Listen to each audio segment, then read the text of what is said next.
আসসালামু আলাইকুম। মুষ্টিবদ্ধ হাতে এক ইরানি বৃদ্ধার বিশ্ব কাঁপানো সাহসের গল্প শুনুন।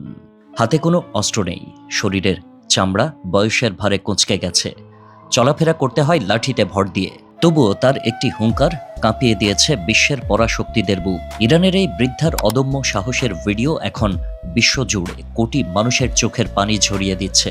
চিরমহীয়সী এই নারী মৃত্যুকে তুচ্ছ করে শিখিয়ে দিয়ে গেলেন কিভাবে অমর হতে হয়।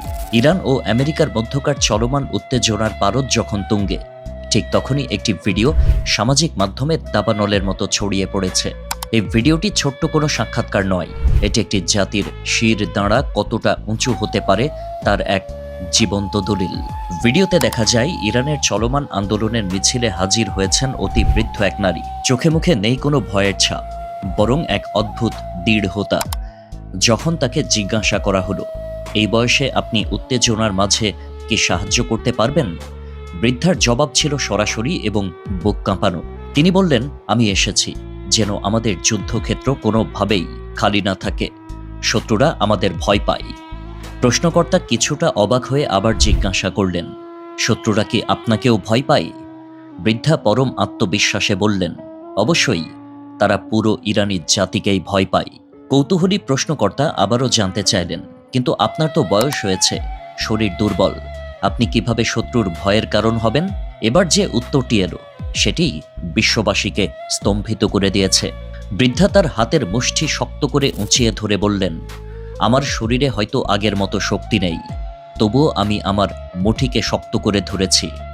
আমি এই মুঠি দিয়েই লড়াই চালিয়ে যাব।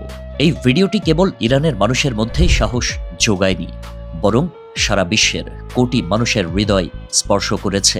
তার এই বীরত্বপূর্ণ অবস্থান বুঝিয়ে দিচ্ছে যে দেশপ্রেম কোনো টাকা বা অস্ত্র দিয়ে কেনা সম্ভব নয়। যাদের ধমনীতে হাজার বছরের পারস্য সভ্যতার রক্ত প্রবাহিত, তাদের হিম্মত এমনই হওয়ার কথা।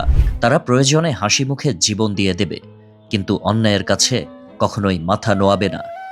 এই বৃদ্ধার উপস্থিতি প্রমাণ করছে যে লড়াই কেবল অস্ত্র দিয়ে হয় না, লড়াই হয় মনের জোর আর অটল বিশ্বাস দিয়ে। তার মুষ্টিবদ্ধ হাতটি যেন আজ কোটি মানুষের অনুপ্রেরণার প্রতীক। তিনি শিখিয়ে দিলেন, বয়স বা শারীরিক সক্ষমতা নয়, বরং দেশ ও জাতির প্রতি ভালোবাসা থাকলে যে কোনো বিশাল শক্তির বিরুদ্ধেও রুখে দাঁড়ানো সম্ভব।